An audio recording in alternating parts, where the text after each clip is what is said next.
స్తోత్రం. హల్లెలూయా. ప్రేమపూర్ణుడా, స్నేహశీలుడా, విశ్వనాథుడా, విజయవేరుడా, ఆపత్కాలముందున సర్వలోకముందున దీనజనావళి దీపముగా వెలుగుచున్నవాడా, ఆరాధింతు నిన్నే లోకరక్షకుడా, ఆనందింతు నీలో జీవితాంతము. నీ కృప ఎంతో ఉన్నతమై వర్ణించలేని స్వామి, నీ కృప యందు తుది వరకు నడిపించు యేసయ్యా. ప్రేమపూర్ణుడా, స్నేహశీలుడా, విశ్వనాథుడా, విజయ వీరుడా, భాగ్యమై సౌభాగ్యమై నీ దివ్య సన్నిధి, బహు విస్తారమైన నీ కృప నాపై చూపితివి. భాగ్యమై సౌభాగ్యమై నీ దివ్య సన్నిధి, బహు విస్తారమైన నీ కృప నాపై చూపితివి. బలమైన ఘనమైన నీ నామమునందు హర్షించి భజించి కీర్తించి గణపరుతు నిన్ను యేసయ్యా. నా తోడు నీవుంటే అంతే చాలయ్యా, నా ముందు నీవుంటే భయమేలేదయ్యా. నా తోడు నీవుంటే అంతే చాలయ్యా, నా ముందు నీవుంటే భయమేలేదయ్యా. ప్రేమపూర్ణుడా, స్నేహశీలుడా, విశ్వనాథుడా, విజయవీరుడా, ఆపత్కాలమందున సర్వలోకమందున దీనజనావళి దీపముగా వెలుగుచున్నవాడా, ఆరాధింతు నిన్నే లోకరక్షకుడా, ఆనందింతు నీలో జీవితాంతము. నీ కృప ఎంతో ఉన్నతమై వర్ణించలేని స్వామి, నీ కృప యందు తుది వరకు నడిపించు యేసయ్యా. నా తోడు నీవుంటే అంతే చాలయ్యా, నా ముందు నీవుంటే భయమేలేదయ్యా. నా తోడు నీవుంటే అంతే చాలయ్యా, నా ముందు నీవుంటే భయమేలేదయ్యా. ప్రేమపూర్ణుడా, స్నేహశీలుడా. హల్లెలూయా. దేవుని స్తోత్రం. మీ అందరికి వందనాలు. దేవుని మాటలిందాం శ్రద్ధగా. సొలొమోను మందిరం కడతాకి పూనుకున్నాడన్నమాట. మందిరము అసలు దావీదు కడదామని అనుకున్నాడు. అనుకుని అన్నీ సమకూర్చాడనమాట. సమకూర్తే దేవుడు మాట్లాడాడు. ఏమని? మందిరం కడదామని నువ్వు అనుకుంటున్నావు, బాగానే ఉంది, నువ్వు కట్టకూడదు మందిరం. ఎందుకనంటే నువ్వు యుద్ధాలు చేసి ఉన్నావు, ఈ చేతి రక్తంతో నిండి ఉన్నాయి, నువ్వు కట్టొద్దు, ఆగిపో. నీ కడుపుని పుడతాడు ఒక ఆయన, సొలొమోను అని, ఆయన చేత నేను కట్టుకుంటాను అని దేవుడు మాట్లాడనమాట దావీదుతో. దేవుడి స్తోత్రం. అలాగే అని దావీదు ఆగిపోయాడు అనమాట. అన్నీ సమకూర్చాడు. ఇంకా కొద్దుగా ఉన్నాయన్నీ కాడ తర్వాత సొలొమోను పూర్తి వేసి అవన్నీ చేసి కట్టాడు అన్నమాట. సొలొమోను మందిరం కట్టాడు.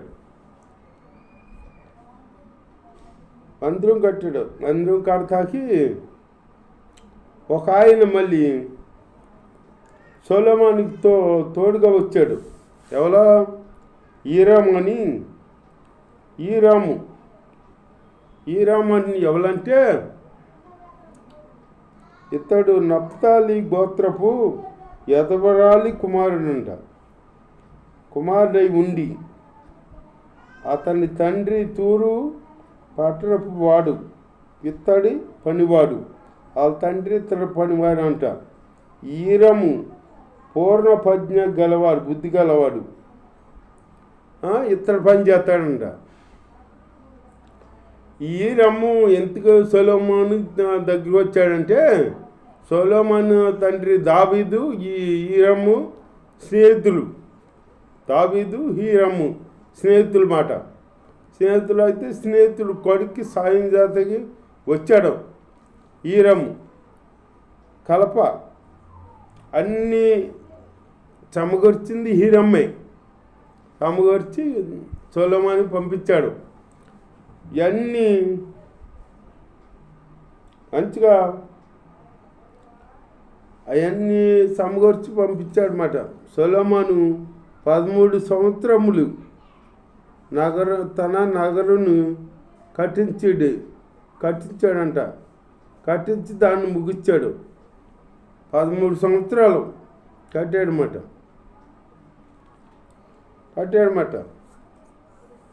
కట్టినాక ముగించినాక ప్రార్థన చేశాడు దేవుడికి.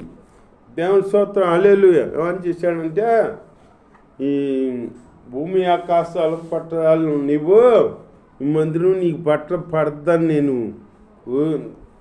ఊహించడం.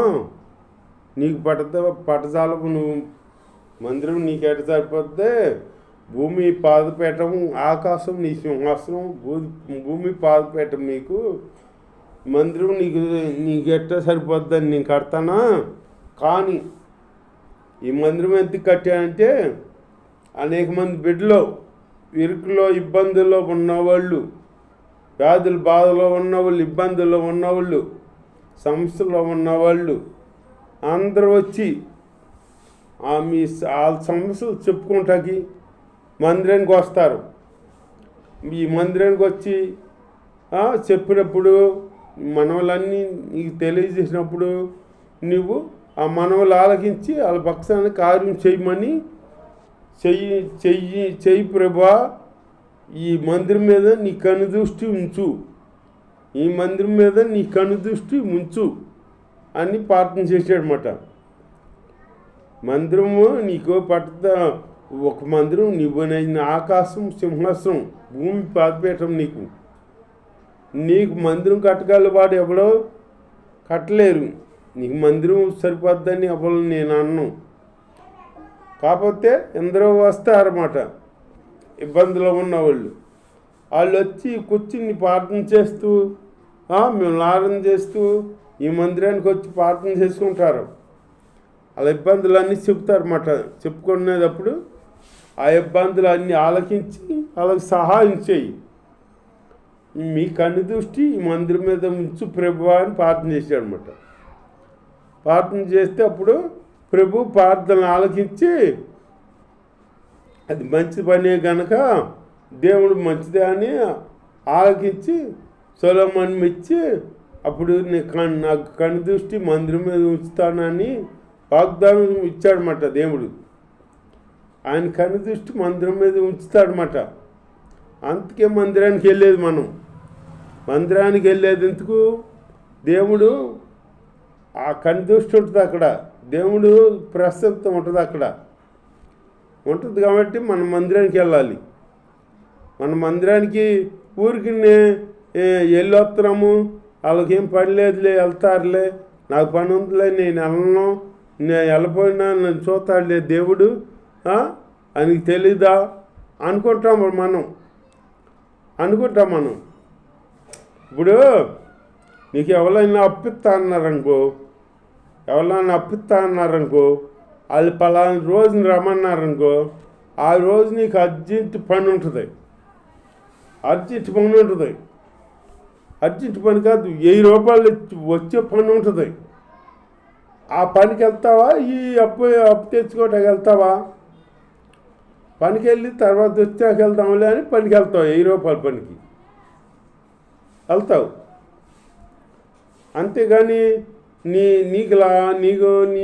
నీకు వచ్చేది ఆపేసుకుని అక్కడికి వెళ్ళి ఆయన దగ్గర పడిగాపులు పడతాకి పడవు కదా నువ్వు. అట్లాగే దేవుడు నిన్ను నా చెంతకు వచ్చి నా మందిరంలో ప్రార్థన చేయమంటున్నాడు. చేస్తే నేను ఈ సమస్తం అనుగ్రహిస్తా అంటున్నాడు దేవుడు. ఆయన ప్రసన్నత అక్కడ ఉంటుంది, ఆయన కనుదృష్టి అక్కడ ఉంటుంది కాబట్టి మనం మందిరానికి వెళ్తున్నాం. అంతేగాని మందిరానికి పిచ్చోళ్ళు వెళ్తలా. వెళ్ళి దేవుడి ప్రసన్నత అనుభవిస్తాకి దేవుడు మందిరానికి వెళ్తే దేవుడు ఎవరికి ఇచ్చే ప్రతిఫలం వాళ్ళకి ఇస్తాడు. నువ్వు మందిరానికి వెళ్ళి ప్రార్థన చేసావు, ఇంట్లో ప్రార్థన చేసావు, ఇంట్లో ఆలకించడా? ఒక ఆవిడ ఇట్టగా అందంటలే యేసన్ గారిని, యేసన్ గారు మందిరానికే రావాలా, ఇంట్లో దేవుడు ప్రార్థన చేస్తే ఆలకిస్తాడా అందంట. ఆలకిస్తాడమ్మా అంటే ఆలకిస్తాడు, అందుకే నేను ఇంట్లో మొదలెడుతున్నాను అని చెప్పి ఇంట్లో మొదలెట్టిద్దంట. మొదలెట్టి అప్పటికి పాట పాడుతున్నాడు, మండించి పాడుతున్నా. ఈలోగా డ్రైవరు అలా డ్రైవర్ డ్యూటీ దిగి వచ్చాడంట. ఆడికి ఆయన నీళ్ళు పెట్టాలి కదా, ఈ ప్రార్థన చేసుకుంటానే వెళ్ళి అమ్మాసిరే నీళ్ళు ఆడ పెట్టి వచ్చేసిందట. సడ్డీలు పెడతా మర్చిపోయిందట. మర్చిపోయేటప్పటికి ఆడెట్టగా ఆడు చూసుకోకుండా పోసుకున్నాడు కోసం ఆ వేడి నీళ్ళు ఇట్లా పోసుకున్నాడంట. కాలిపోయినాయి అంట. కాలిపోయేటప్పటికి అప్పుడు పట్టుకొచ్చి ఆ వేడి నీళ్ళన్నీ ఈవిడ మీద దిమ్మరిచ్చాడట. అప్పుడు ఇప్పుడు పాట పాడుకుంటుంది, మండించి ప్రభా మండించి, ఆకాశం నుంచి దింపు మండించు, పరిశుద్ధాత్మ మండించు అని పాట ఉందంట. ఈ నీరు పోసేటప్పటికి నిజంగా మండిపోతుంది. ఆ మండిపోతుందేమో దేవుడి మండిస్తాడని వాడుకుంటుందంట. తీరా చూస్తే తోళ్ళు ఊడిపోయినాయి అంట. అప్పుడు వచ్చి మందిరానికి వచ్చిందంట. అప్పుడు యేసన్ గారు అందంట, మీరు ఎందుకు వద్దన్నారో ఇంటికాడ మందిరానికి ఎత్తుకు వచ్చి చేసుకోవాలో ఇప్పుడు నాకు బాగా అర్థమైంది యేసన్ గారు అని చెప్పి ఆ మందిరానికి కొత్త మొదలెట్టిందండి. అట్లాగే మనం ఎక్కడ చేసే పని అక్కడ చేయాలి. మందిరానికి వెళ్ళి దేవుడిని ఆరాధించాలి. ఇంటికాడ ఆరాధించుకోవచ్చు. ఇంటికాడ దేవుడి ఇంటికాడ ప్రార్థన ఆలకిస్తాడని కాదు, మందిరంలో ఆయన ప్రసన్నత ఉంటుంది, ఆయన ప్రసన్నత ఉంటుంది, ఆయన శక్తిని పొందుకోవచ్చు. మనం పరిశుద్ధాత్మలో మనం ఆనందించవచ్చు. అందరితో కూడి మనం అందరితో ఆనందించేది దేవుణ్ణి కనపరిచేది. నువ్వు ఒంటరిగా ఇంటికాడ ఉన్నావు అనుకో, ఒంటరిగా చేసింది 10 మంది చేసింది ఒకటేనా? 100 మంది చేసింది ఒకటి కావద్దు కదా. అట్లాగే మనం మందిరానికి వెళ్ళి ప్రార్థన చేయాలి, అంతేగాని ఇంట్లో చేయకూడదు. ఎక్కడ చేసేది అక్కడ చేయాలి. దేవుడి స్తోత్రం, హల్లెలూయా. అప్పుడు సొలొమోను ఇట్లా ప్రార్థన చేశాడంట. మందిరానికి వచ్చి ఇవి ఎరుకుల ఇబ్బందులు ఉన్న వాళ్ళు అందరూ ఉంటారు, వాళ్ళందరూ వచ్చి ప్రార్థన చేసుకున్నప్పుడు అలా ప్రార్థనలు ఆలకించి కార్యం చేయి ప్రభువా, నీ కన్ను దృష్టి మందిరం మీద ఉంచు ప్రభువా అని ప్రార్థన చేస్తే అప్పుడు ప్రార్థన ఆలకించి దేవుడు కన్ను దృష్టి ఉంచుతా అన్నాడనమాట మందిరం మీద. అందుకే మందిరం మీద దేవుడి కన్ను దృష్టి ఉంటుంది కాబట్టి మనం దేవుడికి వెళ్ళి మందిరానికి వెళ్ళి ప్రార్థన చేసుకుంటున్నాం. అంతేగాని ఊరికి వెళ్తాం కాదు, ఊరికి పని లేక వెళ్తాం కాదు. మందిరానికి వెళ్తే మనకు ప్రతిఫలం ఇస్తాడు దేవుడు చూస్తాడు. ఎవరు వచ్చేది ఎవరు రాని దేవుడికి తెలుసు. సర్వయంత్రం ఆయన, సర్వం ఎరిగిన ఆయన మందిరానికి వచ్చి ప్రార్థన చేసుకుంటే ఈ ప్రార్థన ఇబ్బందుల్లో నుంచి నీకు ప్రతిఫలం ఇస్తాడనమాట. అలా మనం ఉండాలి. దేవుడి స్తోత్రం. అలా సొలొమోను భక్తుడు ప్రార్థన చేశాడనమాట. అలాగే మనం ముందు ఇప్పుడు మందిరాలు కట్టేది ఎందుకు? డబ్బులు ఎక్కువ ఉండి కాదు కట్టేది, దేవుడి ప్రసన్నత ఉంటుంది అక్కడ. దేవుడి కనుదృష్టి ఉంచుతా అని ఆనాడు సొలొమోనుకి అక్కడ మాట ఇచ్చాడు దేవుడు.